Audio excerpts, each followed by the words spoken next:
Earl Kilkelly, Mayo, Ireland. 6th of July 1872. My dear John. Though some time has elapsed, I suppose about 17 years, since you and I had the pleasure of being together, notwithstanding being so many years, I often remember those days with feelings of pleasure, and many a recollection of good fellowship and scene of innocence which pass across my mind, and often make me wish that we might meet again. I suppose I might say that since you and I are settled down, and separated by the waters of the Atlantic, that there is only a faint chance of our meeting this side of the grave, but I trust in God, that we shall all meet in the realms of light and immortality to life eternal.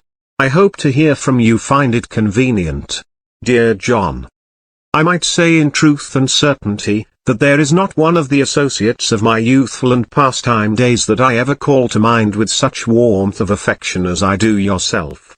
The many inquiries you make for my welfare, in your correspondence with your parents and friends, convince me that you always cherished a like regard for me. I have seen that you never forgot inquiring about myself, and the whole family circle. In your last letter to your parents, you have not only inquired for me, but enclosed me a note, which your parents kindly sent me. I can assure you I did not need it to convince me of your friendship, as I always knew you to sincere. Nevertheless, that note which you sent me is not the less acceptable, since it comes from you, whose remembrance it will often recall, recalling at the same time the memory of many a pleasant hour spent together. I am, dear John, happy to learn that you and your family are in the enjoyment of good health, as also your brother Michael and family, who will not doubt, but I have a like interest in his welfare.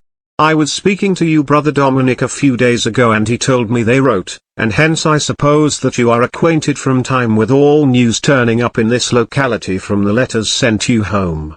I am sorry that I have one sad news to inform you of. The death of my poor mother, who died on the 13th January last, May. The Lord have mercy on her soul. I might be able to send you some trifling news, as I may recall them, but thinking that you must hear all the news in all your form home, I must conclude with fond regard to yourself, Mrs. and family, as also to Michael, Mrs. and family. I remain ever your sincere friend, Patrick McNamara. P.S. I suppose you are aware that I am still at Tavrain, and so is my sister.